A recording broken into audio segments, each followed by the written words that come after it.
Well, there's a lot of discussion going on. And it is our hope that by the March 1 deadline, there'll be a financing plan that makes sense. And if there isn't? We'll see. Here we go again. That's kind of an ominous soundbite from David Stern. He's talking about Sacramento, but boy, doesn't that sound familiar, Eddie? Why does he whisper like that? Every time he just talk up, speak up, man. There's a camera in front of you. There's microphones. Enunciate. Oh man, David Stern talking about Sacramento. A lot of discussions going on. We hope to have a financing plan in place. If not, we'll see, says David Stern.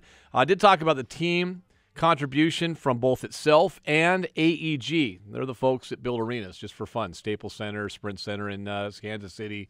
They got money. Lots and lots of money. The stadium that's going to host the opening ceremonies in London. That's AEG as well. Yeah, that's Todd Lewicki's brother Tim runs AEG, correct? Right. Also run Key Arena. And they run Key Arena. Well, they do all right with a couple of buildings. Something appealing and something appalling. We get Staples Center's leftover popcorn when there's events up at Key Arena, I think is what we get. There are events at Key Arena?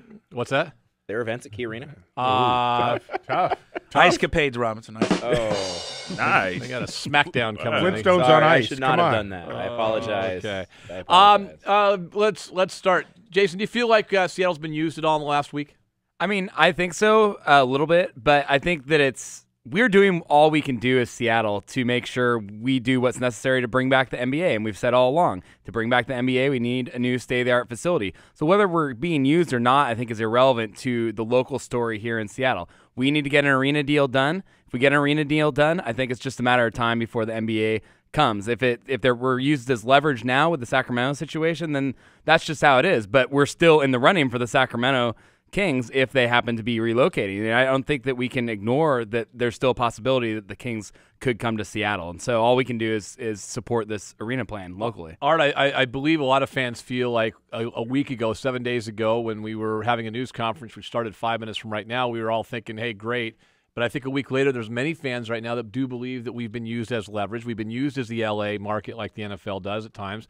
And then a week later, that instead of being closer, we're just as far away as we were before, not because of the arena, but for a different issue, because there doesn't appear to be a team in either league ready to come here. Well, the difficulty for a fan is, as Jason pointed out, I mean, you attach your emotions to this, and then you're going to get whipsawed by the events in the marketplace.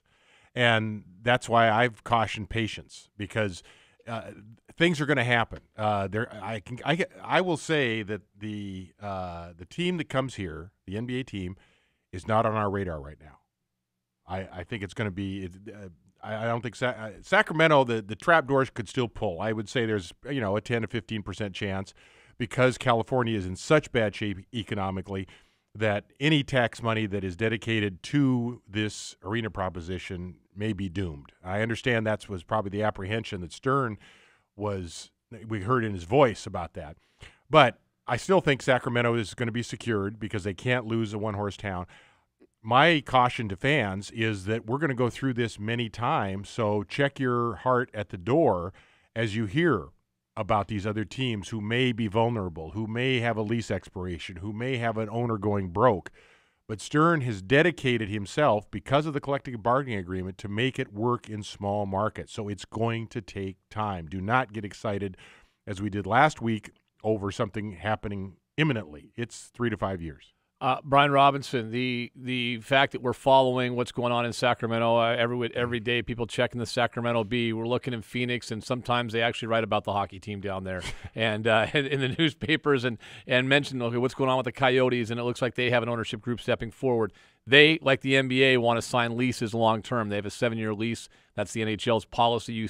A new owner has to sign immediately a lease for 7 years to keep a team in the market. Obviously, you can negotiate those things, but we're looking at that. Then we look at the New Orleans Hornets, which I think we all thought was a slam dunk. They're owned by the league, but now David Stern sounds even more positive about New Orleans than he does about any other market, or the other market, i.e. Sacramento. Those three teams, do you feel like because they all have made progress in the last 7 days that we haven't? No, I think that we're just losing track. We're mistaking our own emotional roller coaster for the actual events. And I've been through a lot of press conferences where they say they want to get something done and we're going to get something done and all that. No circumstances have actually changed. So I think that we have to wait and see. But I know that sitting there over Sacramento is disrespectful to the fans. It's not something I really want to be part of. I'm doing it because I'm just obsessed with the idea of getting the NBA back. You're feeling guilt. You're feeling the guilts of looking at another markets team. I mean, it's what we're all going to be doing here. But you really feel guilty though? Not a lot. I mean, we got to take it.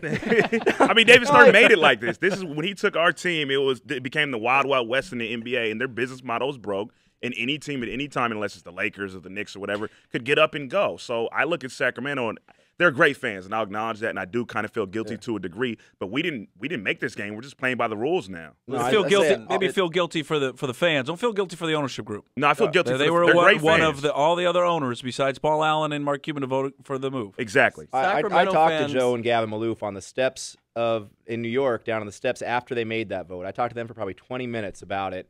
And the guy I was talking with, Scott Sosnick from the Bloomberg Sports, a great guy, knew them really well. And he said, you know what? They voted for this not because they want to move out of Seattle, but because they know they might need to be in this position in a couple of years.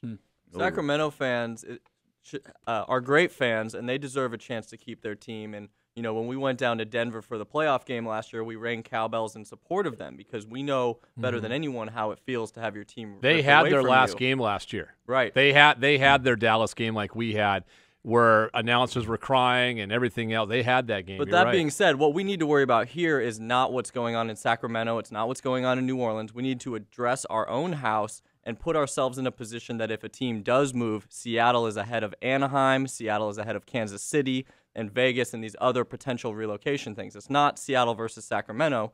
If they don't get it done, the team's going to move. And we would much rather have it be Seattle than Anaheim. And I got to believe at one point, too, Kansas City, if they were any kind of factor for anybody at all, that building has been there for the last, 6 years now? Is that right? 5, 6 years? That building has been sitting there for a while. If they were really, truly a factor, that Coyotes would not be losing $25 million a year for the last few years. The NBA would have looked at that market if they truly valued and coveted that market. Obviously, they don't. I mean, I think Kansas City is off the tail. Let's do that. We got to take top of the hour sports news. We'll do one more segment. I'm going to go around the horn. What do we forget? What do we need? Final thoughts from everybody here on the panel for our Seattle Arena proposal roundtable today. We also have a bunch of texts at 49451, some questions for the panel as well. Final thoughts, questions. We'll do that after Puck Sports News.